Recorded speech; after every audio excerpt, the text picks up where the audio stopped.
So we are back from the short break, and then we continue. In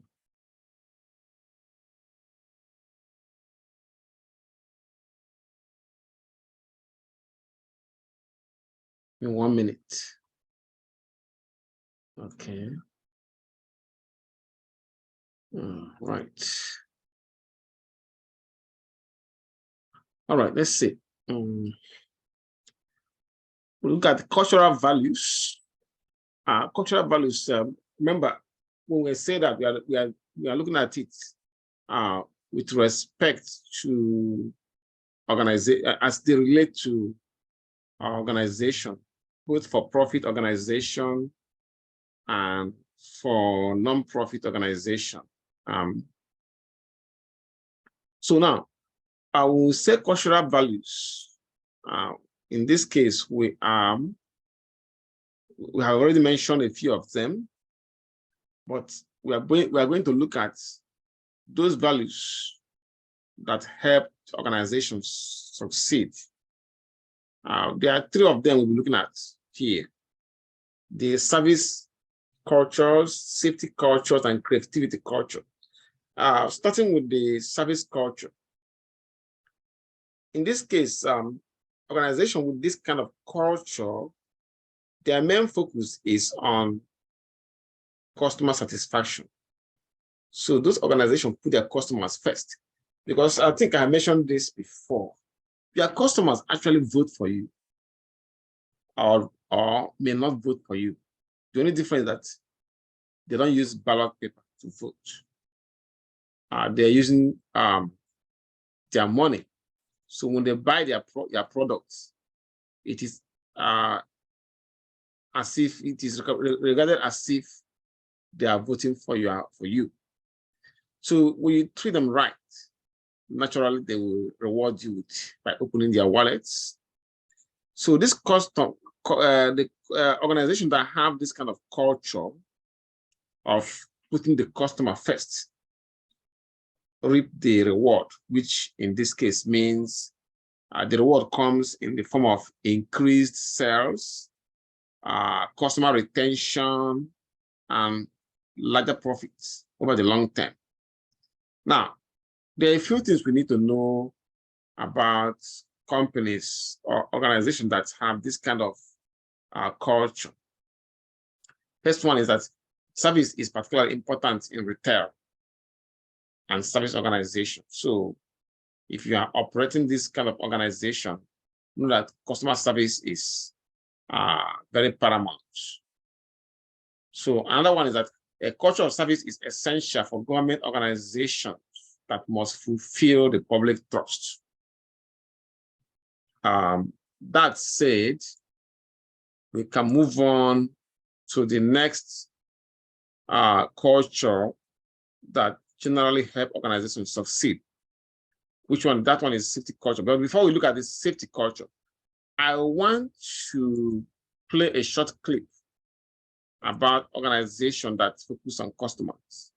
That organization is Amazon. So I'm going to look at Amazon.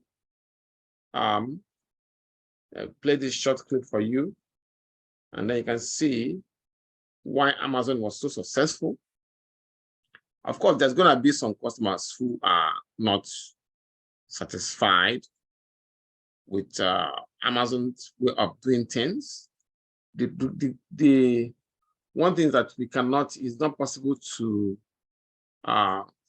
please everybody, but if you can please the majority of the cost of the people who are regarded as your customers, you can please the majority of them, you are doing a good job. Okay, so let me share this, play this for you, and then we'll go from there. Thinking of writing a book to grow your business and your reach? Well, I want to give you... Hi, Jeff. When you meet Amazon CEO Jeff Bezos, you're immediately struck by 2 things. That legendary... Can you hear the sound? Yes. Okay, good. laugh. Hi, Jeff. When you meet Amazon CEO Jeff Bezos, you're immediately struck by two things. That legendary laugh and his nearly unmatched focus on customer service. We know customers like low prices. We know customers like big selection. And we know that customers like fast delivery. And those things are going to be true 10 years from now. They're going to be true 20 years from now. So we can count on those things and we can put energy into them. He met with us at Amazon's Seattle headquarters to personally show off the company's new line of souped-up, lightweight Kindle Fire tablets. One of them is priced at only $139. Apple's cheapest iPad is nearly $200 more. One of the things you've done so well at Amazon is you've undercut all of your rivals by keeping the prices low. Does that same strategy apply to tablets? Yes, our approach is premium products at non-premium prices. So we sell the hardware at break even. So we don't try to make any money when we sell this hardware. And we hope to make money when people use the devices, not when they buy the devices. And so that's a very different approach from most companies. Most companies are building quite a bit of profit into the sale of these devices. The approach this time also includes a feature never seen before on any kind of device. It's called Mayday, 24/7 tech support. Thanks for using Amazon Assist. I see you hit the Mayday button. I'm your tech advisor, James. How can I help you today? And you can tap the Mayday button. It's just right at the top of the menuing system. And a tech support advisor will appear on your screen and can draw on your screen and guide you through things and teach you how to do things. I remember when Steve Jobs introduced the iPad, one thing he said is, we're going to stand on their shoulders and go a bit further. He was talking about the Kindle because we had launched the Kindle, the dedicated reader. Today, the latest generation of that is called Kindle Paperwhite. And that's what Steve was talking about. but my question now is, have you taken it up another notch? And are you standing on Apple's shoulders? I don't know. The way I would think about this is that there's room for a lot of companies to do well in this arena. These tablets, mobile devices, very big market arena. Room for companies pursuing different strategies, different product features, all, for there to be multiple winners. But in the smartphone arena, that may not be the case, as we've seen with BlackBerry. How did they stumble so badly? I don't know. It's a very reasonable question, and I'm sure it will be, probably many case studies on the history of that company. In many ways, it's still a very innovative company. My guess is there aren't any easy answers to the question you just posed. But what about the questions about Bezos and his latest move, his $250 million purchase of the Washington Post? These are among his first public comments on the acquisition. Why did you get into the newspaper business? For me, I thought the Washington Post is an important institution, and I am optimistic about its future. It's a personal investment. I'm hopeful that I can help from a distance, in part by providing runway for them to do a series of experiments, and in part through bringing some of the philosophy that we have used at Amazon to the Post. That philosophy, he says, comes down to this. What has worked at Amazon is focusing on the customer, putting the customer first, which is easy to say but difficult to do. If you really are customer-centric, it's like being the host of a party. You're holding the party for your guests. Sometimes the host of the party is holding the party for the host of the party. And that leads to a different kind of party. For Amazon, the party couldn't be much better now, as its stock recently hit an all-time high. And the company is poised to become even more relevant in people's lives as it works to expand its popular same-day delivery throughout the country. Our view on this is we know customers like their products fast, and so we work on things that we know customers like, and that's not going to change. Dan Simon, CNN, Seattle. So, as you can see, Amazon focus on the customers, and they are reaping the benefits even up to today. According to Bezos, focusing on customers means when you focus on customers, you are like the host in a party. So if you're hosting a party, you want your guests to feel happy. So that's he compared it to being customer-centric. And like I said, everybody in this room knows how Amazon, how successful they are in taking the market. Many business models, they are disrupted due to Amazon emergence as a company that people want to deal with. Now, let's look at the next type of thing, cultural value that make organizations succeed. Next one is safety culture. So companies that have this kind of culture focuses on work conditions and behaviors that prevent accidents and injuries. So according to published evidence, a safety-oriented culture results in employees' well-being. It reduces costs and brings a lot of positivism to business relationships. So, and also, where do we apply, or where is this kind of culture more required? Well, I would say that their safety cultures are very, very important in every organization, but they are particularly important in mining companies, fishing companies, farming, construction works, manufacturing, transportation, energy, medicine, and other high-risk industries. And I'm going to use a transportation company that has been very successful. I'm sure you must have heard of J.B. Hunt. Let's look at their safety culture and see what they have to tell us about this kind of culture. So I'm going to play a clip of that so you can see the safety culture at J.B. Hunt. J.B. Hunt is a logistics and transport company, and we're going to look at it. Okay, it's not a clip; it's a safety. Okay, so when you have the chance, I would like you to, because I have this presentation also in your module section with 4 modules. You can read this up. We get a chance about safety culture at J.B. Hunt. It starts from here. Or just take a look at it. Go to the website, and it's not a big. As a matter of fact, I can even examine it. It says here that creating safe workplaces, whether on a cab of a truck, an office setting, or maintenance location, is a core value and fundamental to safety culture in place at J.B. Hunt. So this is the PDF. Download it and read it when you get a chance. Okay. So we can go back to those cultural values that make organizations successful. Next one is the creativity values. Now, creativity cultures, companies that have this kind of culture focus on developing new products, service, and operational innovations. So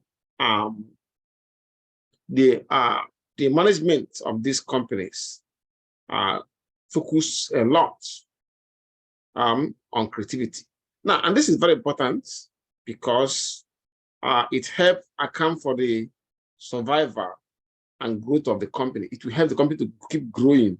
As a matter of fact, many tech companies that are successful, it is due to the fact that the management are very much interested in, or they have policies or programs that promote creativity. Motivate the employees to be more creative and explore new areas. Now, those companies that focused on this creativity, those that are doing well with it, have this culture to survive and thrive till today. But many of them who lost the way, they lost the way and then they lost the market to their competitors who focus on creativity. Now, but those of them that continued, Amazon, in as much as they focus on customers, they also focus on creativity. How about 3M and Disney? Then we have Facebook, we have Lego, we have Netflix. I'm sure you know about Netflix. About 15 years ago, it used to be you go to you register with Netflix.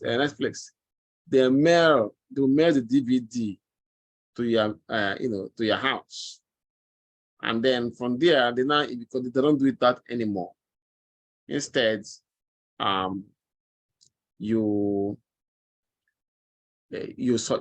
stream it. I call it streaming. Now those companies that did not try to improve or to be more creative, they actually, unfortunately, many of them died. I would say died. Okay, this is corporate debt.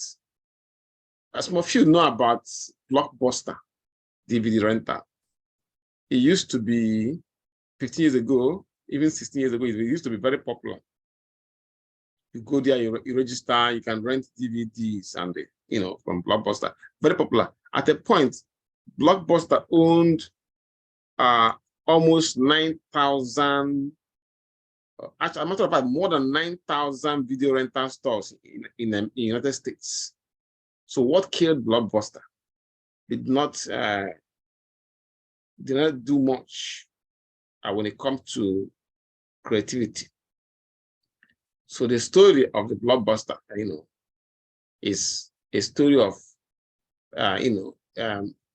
lack of emphasis on creativity. So because of that, when the Netflix was mailing those DVDs to people's homes, Blockbuster was a bigger competitor than Netflix. But Netflix want to survive, and they did everything they can to support and promote creativity among their core employees. And what happened? Today, we don't hear of Blockbuster anymore. So Netflix and the Tech Innovation put the Blockbuster out of pasture, So that's an important thing. So they can see the 3 cultural values that help organizations to succeed: service culture, safety culture, and creativity culture. Okay. Now we are now ready to look at the way to teach values and norms of behavior. Now, organizations, generally speaking, they use an intensive training to instill values and norms of behavior on its members. Then I have examples here with McDonald's Hamburger University. So then you also have the U.S. Army boot camps and Walt Disney's new employee orientation, which recruits are also called cast members. Now, this Disney's culture teaches and enforces the values of professionalism, be on stage, on duty, then teamwork and service. Now, what does it mean? It means that the values and norms of the founder of the company, his name is Walt Disney, the values of professionalism, teamwork, and service, those values still live on today as newcomers to the company are socialized into the Disney way. I'm going to play a short clip about how companies like McDonald's teaches provide intensive training that instill the values and norms of the behavior of the company on the new or both new and current employees of the company. So let me play that clip so you can see what they do at McDonald's Hamburger University. Okay, I think it's a short clip. Good morning, guys. We are at 1045 West Randolph, and today we are going to Hamburger University. Let's go check it out.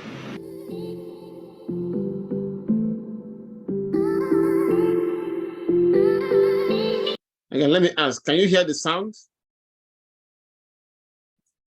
Yes. Yes. Okay, good.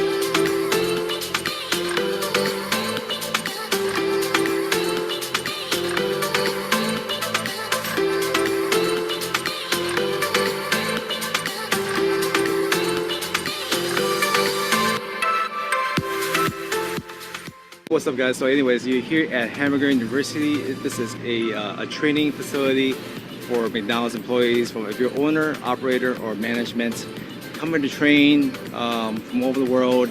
This is pretty much the headquarters of McDonald's, pretty much. They have one here, and they also have one location out here in Oak Brook. So this is one of the bigger ones. This is brand new, just opened up, but it's been about 4 months now. I think it opened up in April. So this place is huge. I think over maybe 80,000 people have graduated here. It's also, I'm not sure what's inside, so I'm gonna go check it out what's inside, see what it is. But it's an amazing, huge facility. You can also see that next door is a global McDonald's. So we're gonna go check it out really quick.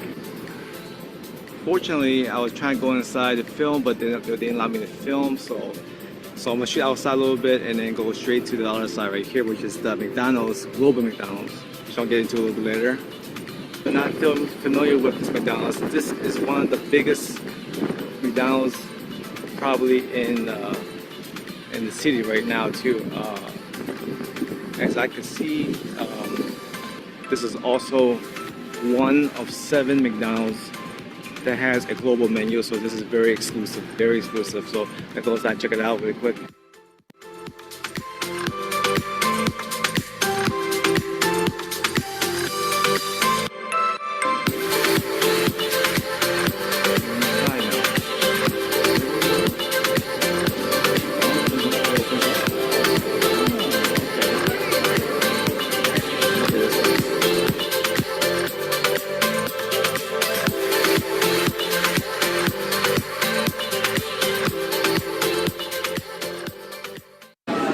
They have a global menu. You can see it right now. You can see they have the Canada, the Netherlands, Chile. What else they have here? They have Brazil. Yeah, so this is the menu for this year. And they also have a global picnic cafe from Canada, Australia. Some favorites as well too. Those are pretty cool. And let's see what they have here. So this is the ordering system. What they do is that click tab right here. See how this is. What do is I'm gonna eat in, and then it comes on the menu out here. You also have global favorites. Of course, we're going straight for the global favorites. That's what we're here for. Let's put that out right here. So this sandwiches, fries, and sweet treats. I'll go straight for the sandwiches. So you got the Maestro Angus burger. You also have the buttermilk chicken tenders, glazed tenders. What do we have here? Oh, interesting. Well, of course, I am going to get the Maestro Angus burger. Grab the one right there. Let's see what else they have here. Our favorites. Let's check out the fry section. They have the poutine. They also have the side salad. I didn't want to get the poutine. Go try the Greek and out grill salad right here. Add that as well too. And you can select some kind of dressing. Let's see, low fat ranch French dressing. I didn't put French. I'll get the French dressing. French dressing, yes. Add to order. Okay. Anyways, we are done. Swipe it out. Card. Make sure you grab a number and grab a receipt, and that's it. Done. Advertising on YouTube helps me reach engaged customers like Jenna, who's been searching for landscapers on Google. Anyways, The interior is actually pretty nice, very clean as well too. Waiting for my food, I have my order ready, so let's see how it is. Hi, how you doing? I am video casting. Thank you. Have a nice one. Appreciate it. Vibes. So we have here. We have. So actually, this video didn't give me everything I want about innovation, but I encourage you to, when you get a chance, to look for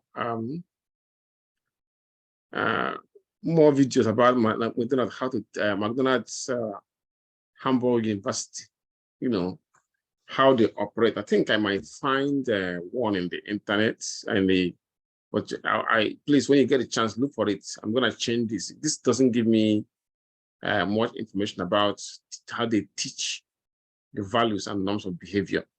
What it shows is how they practice it in terms of their their service and their ordering system. But there's a lot of, I'm sure there's a lot of videos that explain that. Once again, when you get a chance, search for them, and I think you're gonna find plenty of them. Now, let us move on to the next thing, which is the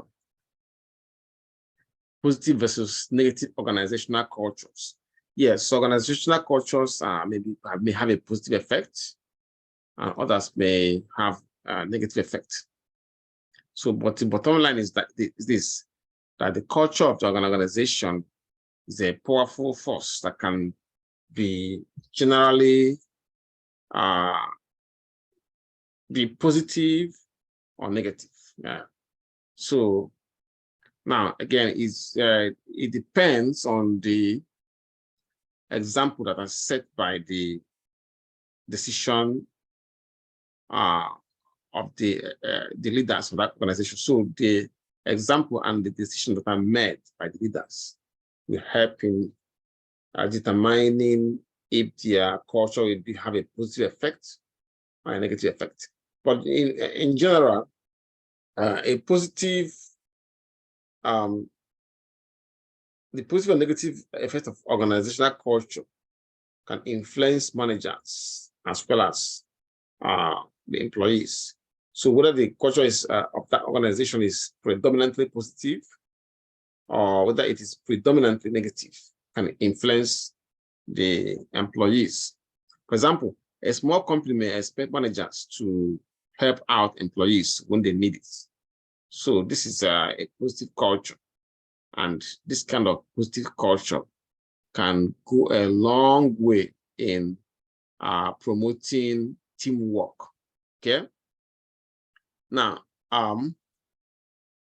let's look at summarize the effect of a negative organizational culture.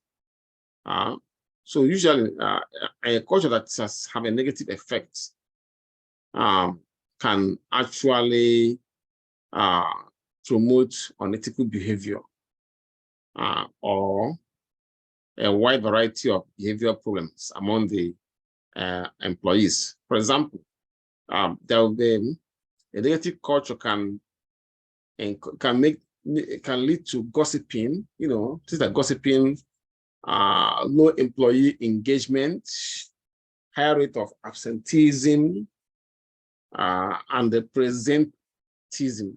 When I say presenteeism, I'm referring to the lost productivity that can occur when employees are not fully functioning in the workplace due to an illness or an injury or even an other condition. So there may be those employees that are affected maybe physically at work, but these injuries or illness may make them not to be able to fully perform their duties, and they are more likely to make mistakes in the job as well.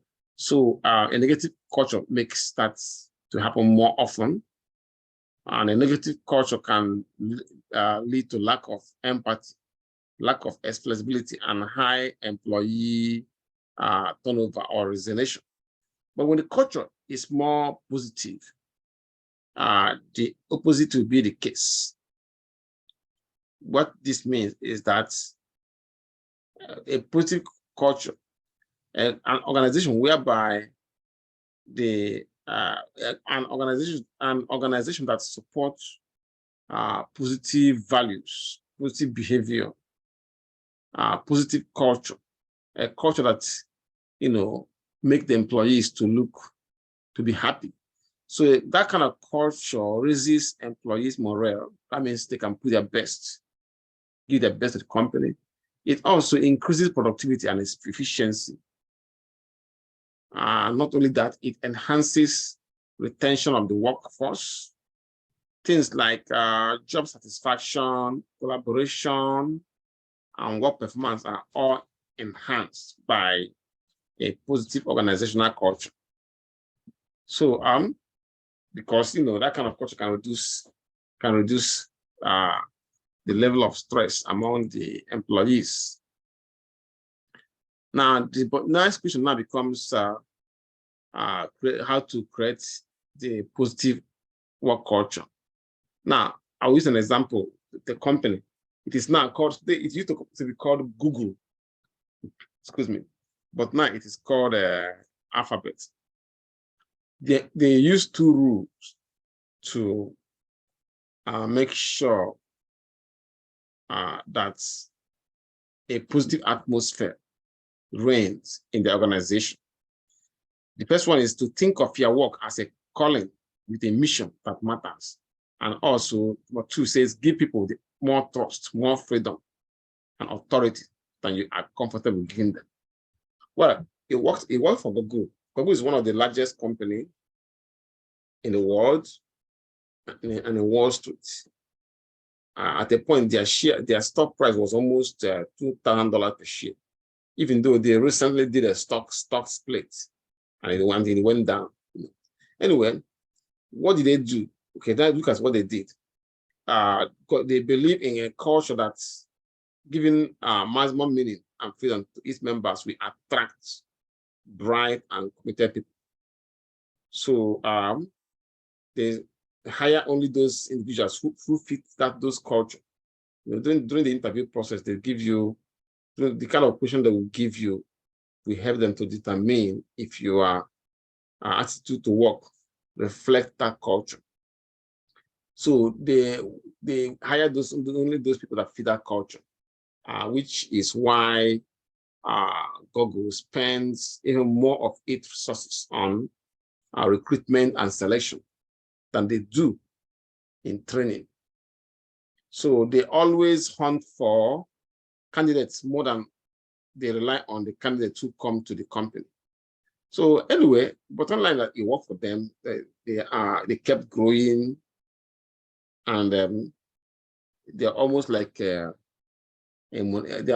as very big and strong as monopolists, which lead us to the psychological climate. Well, so what is the psychological climate? So simply put, is it means an individual employee's perception of their work environment. So it is how they see the work environment. Now, even if an organization has a vision that is leader initiated, member supported, comprehensive and detailed, and worth doing, then those vision must be sustained by a supportive organizational climate. Now, like I said a few minutes ago, psychological climate had to do with the way that the employees perceive their work environment. Now, things that can influence that, things like the reward system, the organizational clarity, the standard of performance, warmth and support, and leadership practices have a direct bearing on the individual employee perception of the company or organization. So in plain terms, an evaluation of this and other dimensions of organizational culture can help in determining whether the organization is exploitative, impoverished, or supportive, or enlightened. So any of these that I mentioned here, the reward system, organizational climate, clarity, standard of performance, warmth and support within the organization, and the leadership practices can help in determining the way the employee will see or perceive their work environment. So in other words, any of this can help make them to determine whether their work environment is exploitative and impoverished, or whether the work environment is impoverished, whether it is supportive or enlightened. So how they see that the reward system and how they see the standard of performance or the kind of cordial relationship within the company can help them to figure out the type of organization they have. I give 2 examples here. An exploitative and impoverished hospital. So this kind of hospital, people who find their employment there will probably leave. And those that stayed, maybe they stay there because they don't have any other place to go. So this kind of company, hospital that have exploitative and impoverished culture, I mean, that the employees perceive as being exploitative and impoverished, it is hard for them to retain the best employees. And the results, like I said, people who remain may spend more time complaining about working conditions and management practices. They can spend time doing this than actually doing the work. Okay, so the result is that such organization, in this case I use a hospital, may experience unnecessary mistake due to human factors, untrained, unqualified, and uncommitted workers.